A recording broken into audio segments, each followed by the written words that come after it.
Good afternoon. We are bracing for major impacts from Hurricane Milton. It is going to hit the western part of the state, most likely by tonight around 11, midnight, early morning on Thursday. It has actually picked up some speed, so just know that we are less than 24 hours out from a major impact, actually probably less than 12 hours out, so that's going to happen. Now, there's a lot that's been going on. One of the things that we have done to prepare for this storm is what we've done in every storm since I've been governor, but we're doing it in the most robust way we've ever done it, and that is pre-stage all these power resources. You see these linemen that are behind me. This is one of the processing sites here in Lake City for Florida Power and Light. We've had linemen come from all over the continental United States. California, people are coming. Others have come. So we will have over 50,000 linemen that are pre-staged in the state of Florida. As soon as the storm passes, they are going to go to work. And look, if you are in the path of this storm, you are most likely going to lose power. So just prepare for that. Know that that's something that's likely to happen. If you are going to use a generator, make sure you're using it properly. Do not run your generator inside your home. The generator must be operated outside your home. Keep it away from any door or window. But all these folks are going to be brought to bear to be able to get the power back on as soon as humanly possible. We just did Hurricane Helene. That was 2.4 million restorations, as fast as it's ever been done in the history, I think, probably of all hurricanes in the U.S.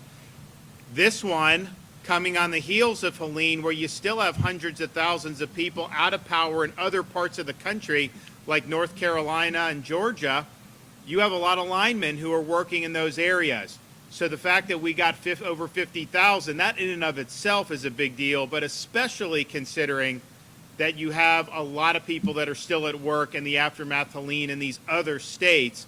It's really, really remarkable. So you will likely lose power if you're in the path of this storm. Just be prepared for that. Have a plan to deal with it.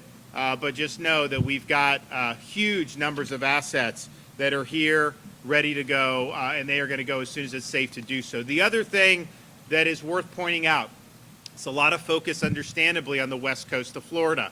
That's what's going to see the really significant storm surge, particularly where the storm makes landfall and just south of the eye wall is going to likely lead to the most significant storm surge.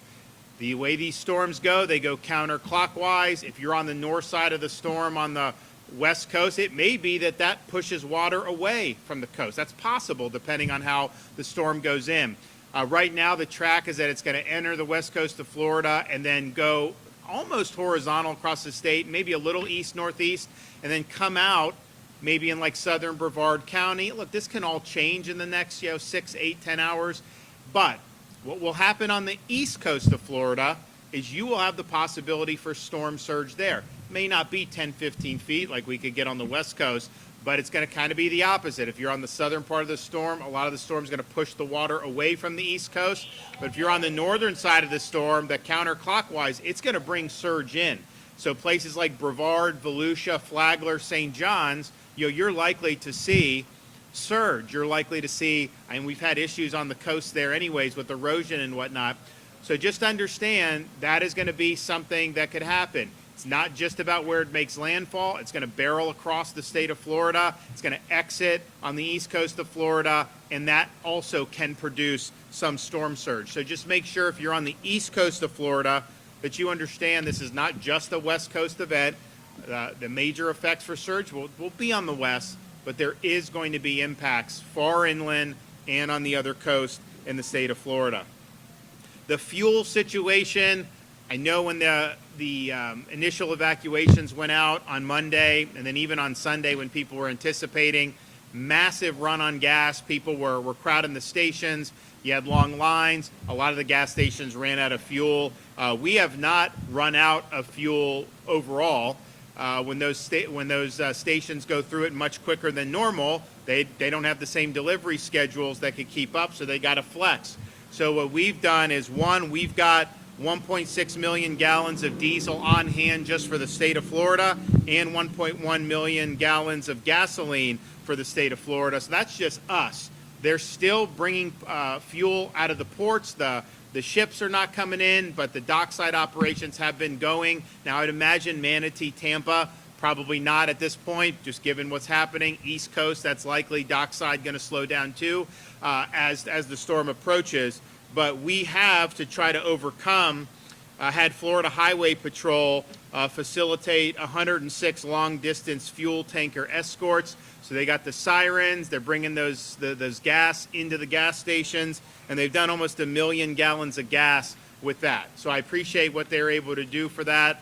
We may have interruption in fuel delivery into Port Manatee, into Port of Tampa, depending on the damage from Milton, and we will work on contingencies to make sure we're able to have a supply of fuel. But people should just understand, we've got a lot of fuel on hand from the state.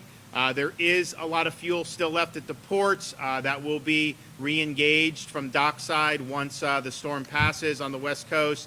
But we could potentially have some of these ports that may not be able to open right away. We'll see. We'll see what happens with that. We've been talking about the debris. That mission was an emergency mission to help local communities who suffered a lot of debris and were not getting the debris moved quick enough. Places like the Barrier Islands in Pinellas County, Barrier Islands in Manatee, and even parts of Sarasota Barrier Islands. They worked through the night for the last few days, all the way through last night into this morning, and they've been able to remove a remarkable amount of debris statewide. They've just our folks. This is not even our responsibility in the state. This is the responsibility of the locals to pick up the stuff. But we've done a total 270,000 cubic yards of debris throughout the state of Florida with just our Department of Transportation and other assets. And just on those Barrier Islands and that emergency mission, almost 55,000 cubic yards of debris. So probably in those areas where our trucks were doing all night, the last few nights, 24/7 with the landfills, probably we're able to take about half of the debris that was there and that would not have been picked up unless we did it. That's going to mitigate some of the damage that happens when the hurricane comes in. We've got a remarkable amount of assets that are assembled. I've been in contact with both the President of the United States as well as the FEMA director. We're also closely coordinating with all our local partners in the affected counties, and we have a National Guard contingent that has never been amassed before for one of these. 6,000 Florida Guard soldiers and an additional 3,000 from other states, 34 search and rescue aircraft, and 500 tactical vehicles. This is the largest storm mobilization in the history of the state of Florida. Of course, we have our Florida State Guard, which is out and doing great work, and they've got massive numbers of assets that are going to be assisting them in their missions, and some of those guys have done a really, really good job, and we really appreciate it. Now, Florida Disaster Fund. We have activated this for Helene. It's also activated for Milton because we know there's going to be damage. So if you want to do Florida Disaster Fund, you can go to floridadisasterfund.org. This is a tax-deductible charitable contribution. We've raised many millions of dollars. I want to thank Publix, Walmart, Wells Fargo, and Lennar for coming in big. You can also text disaster 20222, 20222 to be able to do that. Once we get an assessment of the needs and the damages, we'll be able to use that in a very flexible way to help get people back on their feet. We did it after Hurricane Ian to great effect, and we'll do it after this storm as well. If you have an EV and you're in an area where you are susceptible to storm surge, just know if your EV gets inundated with salt water, it increases the risk of fires. Those fires are very difficult with the battery to put out, and we have had people that homes have burned down as a result of those EVs being in the garage when you had storm surge. So if you can, you want to move that to higher ground and try to prevent saltwater intrusion. So we've had evacuations now in effect in these counties on the west coast of Florida. I know there's now some evacuations on some of the east coast counties that I had alluded to with the storm surge threat in the Barrier Islands on the east coast of Florida. The conditions are starting to get bad. Listen to your local emergency managers about when it's too dangerous to go out. In many parts of Florida, you probably could still go to a shelter, but you're starting to see major weather events happen. I know there were some tornadoes, massive tornadoes. I mean, just these like unbelievable tornadoes that you're seeing. So the hazards are increasing. Depending where you are, it may not be safe, certainly to get on the interstate at this point, but listen to your local officials. But if it is still safe and you can get out of the evacuation zones, you just go to local shelter in your county. You don't even need to get on the interstate or doing that. And we still have a lot of space in our shelters around the state.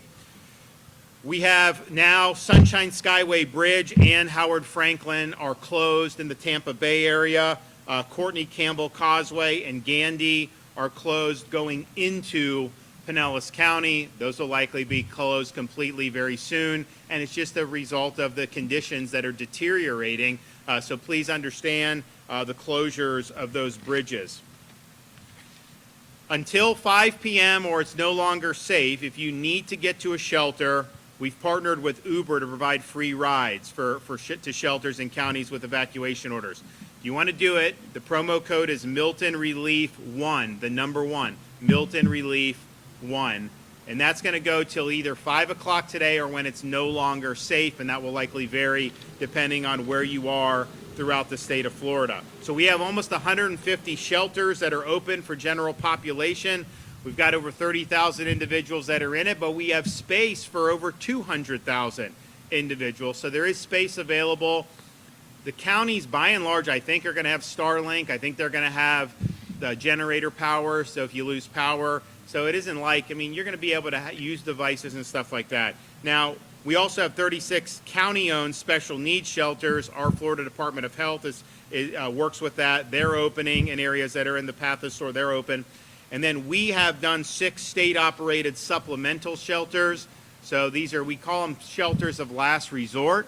You know, maybe you're on the interstate and you think it's getting a little too dangerous. You can pull off, and we've got places that are not far away. Hard Rock Event Center in Tampa, City Furniture in Plant City, Bay Care in Tampa, Life Science Logistics in Lakeland, Babcock Ranch in Punta Gorda, and then the Wiregrass Ranch Sports Camp in Wesley Chapel. If you want to go to see your shelter options, go to floridadisaster.org/shelters. And then for any EM updates for your specific county, you can go to floridadisaster.org/counties. I want to thank everybody that's been working hard. We've had really round the clock for over 2 weeks now, preparing and responding to Helene, which was done very robustly, very efficiently. We got a lot of people back on their feet very quickly with power and other things. And we knew, because we're in hurricane season, we knew that we weren't necessarily out of the woods. We were hoping that we wouldn't have to deal with anything more, but when it became clear that something was brewing, people continued to help with Helene, but also spring into action to prepare for what is now Major Hurricane Milton. I know there's a lot of folks that have not gotten a lot of sleep over the last few weeks. We've got some more difficult days ahead today, and as we help to rescue people and assess the damage and try to get people back on their feet, but we will absolutely get through it. We can handle this. I've seen great sources of inspiration throughout the state of Florida with our first responders, with people who are working round the clock to help their fellow Floridian. And you can count on us. We're going to be in this all the way till the end. So please make sure you're doing what you need to do to protect yourself. Thank these linemen who've come in from all across the country to be able to be here, ready to go, and get people back connected to power as soon as humanly possible when the storm passes through. We don't know, you never know for sure how many power outages you're going to have, but I think looking at the strength of this storm, looking at the path of this storm, you're talking about potential significant number of outages, and we're used to having millions anyways, and you could have millions without power at some point for this storm. So be glad that you got over 50,000 linemen that are staged in the state of Florida and that are going to be ready to go to get on target and to get people connected. Okay, we're going to hear from Kevin Guthrie, Division of Emergency Management. Thank you, Governor. I'll pick up where the governor left off. We are committed. We are ready to go. The Florida State Emergency Response Team has nearly probably 100,000 assets in the field, to include the 50,000 men and women of the electrical line crews that are working with us. They are members of the State Emergency Response Team. So, Governor, thank you for your leadership in that. We have the right resources to move into the right places at the right time, and this is evidenced by the men and women standing behind me. I've said it before and I say it again, life-threatening storm surge is expected along Florida's west coast and portions of Florida's east coast. If you're under a mandatory evacuation order in a mobile or manufactured home, you rely on power for medical devices, or you live in a home that cannot withstand hurricane force winds, then go to a shelter. There, as the governor said, there's probably nearly 200 shelters right in your communities near you with over 200,000 beds available. Your home and belongings can be replaced, but unfortunately you cannot. Neither can your family. You can find a list of shelters, including your state-run shelter or our state-run shelters, by visiting floridadisaster.org/shelters. If you do not live in an evacuation zone and you decide to shelter in place, make sure you have enough supplies to weather the storm. Make sure you have enough for everybody in your family, including your pets. Power outages, as the governor said, are to be expected. We will have them. We had 2.3 million for Hurricane Helene. I imagine we're going to have more based on this track. If you lose power and you use a generator for backup power, please use it safely. Make sure that you keep that generator 20 feet away from your home and away from all windows. Wait 20 minutes for it to cool down before you refuel it. Keep it on a flat, dry space. And if you have a carbon monoxide monitor, make sure it's on, the batteries are up to date and ready to go. During the storm, if you hear trees snapping, you hear transformers popping, it could be that you're right on the edge of the hurricane's path. So please treat it as if it's a tornado. Go to the center point, lowest point of your home, get into that place. If you have a light mattress, pull it over the top of you and protect yourself from any type of flying debris.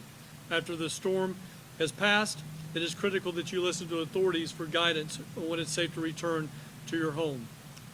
Do not venture out. Hazardous materials and hazardous conditions may exist and be present. Do not attempt to clean up debris by yourself when things are over, especially if you have fallen trees or power lines. Make sure that you wait for people to come and clear those. If you see these dangerous conditions, report them to your local authorities by calling 911 or non-emergency lines. Residents needing information after Hurricane Milton can recall the State Assistance Information Line at 1-800-342-3557. There are English, Spanish, and Haitian Creole speakers available to answer these questions.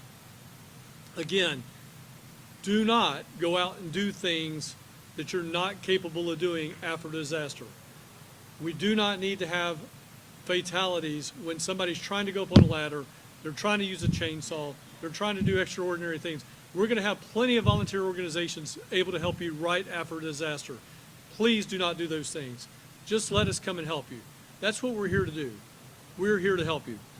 Governor, as always, thank you for your leadership. Thank you, Governor, and good afternoon. I want to start by thanking our FDOT team members who've been working around the clock since we started preparing for Hurricane Helene and now shifting our focus and preparing for Hurricane Milton to make landfall. Really grateful for Governor Desantis' leadership in directing state agencies to carry out this debris mission on the barrier islands in Pinellas, Manatee, and Sarasota. It was a tremendously important mission to prepare for Hurricane Milton landfall and get rid of as much debris as humanly possible on those barrier islands. We marshaled all of our state resources and even some of our road builder contractors to get out there, get dump trucks moving, get debris off of those barrier islands. The governor quickly saw that the debris vendors were just not keeping up with the local governments. We needed to get that debris out of there. It's remarkable what we were able to accomplish over the last few days. We've been working around the clock, 24/7. We had huge platoons of dump trucks last night moving in really bad weather, being escorted by Florida Highway Patrol, getting that debris to landfills. And as you heard from the governor, we were able to move nearly 55,000 cubic yards off of the barrier islands. We made a huge dent in that debris, and it is going to have a big contribution on safety as Hurricane Milton makes landfall. We have staged our assets near the cone and path of the storm, ready to move in. We have bridge inspectors, damage assessment teams, heavy equipment road crews ready to make temporary repairs. We're going to push in behind the storm, and we're going to follow it across the peninsula and get roads back open as quickly as possible. Really appreciate the linemen that are here and ready to respond. We work very closely with them to clear roads and cut trees out of power lines after the storm passes through. Evacuations have gone smoothly with I-4, I-75, and Alligator Alley. We did, under the governor's leadership, open the shoulder to facilitate those evacuations. Really appreciate the Florida Highway Patrol helping us with that. We are deactivating emergency shoulder use as we speak. We started taking the signs down at noon to hunker down for this storm and get ready for the impacts. Bridges and roads in coastal areas will begin closing, as you heard from the governor. The Skyway Bridge in Tampa, the Howard Franklin Bridge are already closed due to high winds. Courtney, Campbell, and Gandy causeways are closed going into Pinellas. All up and down the coastline, bridges and roads will begin to close because of safety conditions. Please be mindful of that. If you're going to get to a shelter, get there now, get there fast. Now is the time to hunker down. As we continue to prepare for landfall and get ready to respond, please remember FL511.com is the place for your most up-to-date traffic information. We will be updating it live after the storm passes through and you're trying to get back to your home. We will be updating FL511.com. That is the place to get your traffic information. Again, thank you, Governor, for your leadership. So we're bracing, we're prepared, but we're bracing for landfall sometime probably late this evening. It may go into the wee hours of Thursday, although I think it's sped up a little bit, and it will work its way through the state of Florida. But you know, if it goes in at midnight, you know, probably be out, what, Kevin, by about noon at that point, if it's on the East Coast. So as soon as it's safe to do so on the West Coast of Florida, you know, we will have linemen, we will have all the response that's necessary to be done. And so that'll happen right on the tail end of the storm. Again, just because the storm is going in on the West Coast, that doesn't mean that's where it's going to be limited to that. It is going to barrel across the state. You will likely have power outages from the East Coast, from the West Coast all the way to the East Coast in various parts. You will have some surge on the East Coast of Florida. May not be as much as what you get on the West, but I think you'll see some. So you should just be prepared for that. If there are evacuation orders on barrier islands on the East Coast as a result of the back end of the storm, take those seriously and make sure you're doing what you need to do to protect yourself and your family. But you look at to have 50,000 linemen over that here, to have all these urban search and rescue, all our National Guard, our State Guard, all these assets, the State Division of Emergency Management. It's been 24/7 for weeks. All these resources being brought to bear. You never want to have to face these storms, but I can tell you, if you had to face them, these are the folks I'd want having our back. So thank you. Okay, do we have any questions? The Senate President said she thinks that hurricane issues will dominate the next legislative session. What hurricane issues do you think? I think it remains to be seen, to be honest. If you look at Hurricane Helene, you know, we had major impacts, but I don't know what that would mean in terms of legislatively. There may be some stuff we have to do with budget. So we'll see, but it isn't going to be anything that we're not going to be able to handle. I mean, we put aside $500 million a year just to respond to natural disasters. We started that when I became governor, and we've got a massive rainy day fund. We've got a massive surplus. So if there is things that we need to do, we'll do it. We'll figure it out. Okay, everybody, be safe. Let's get through this. Thank you.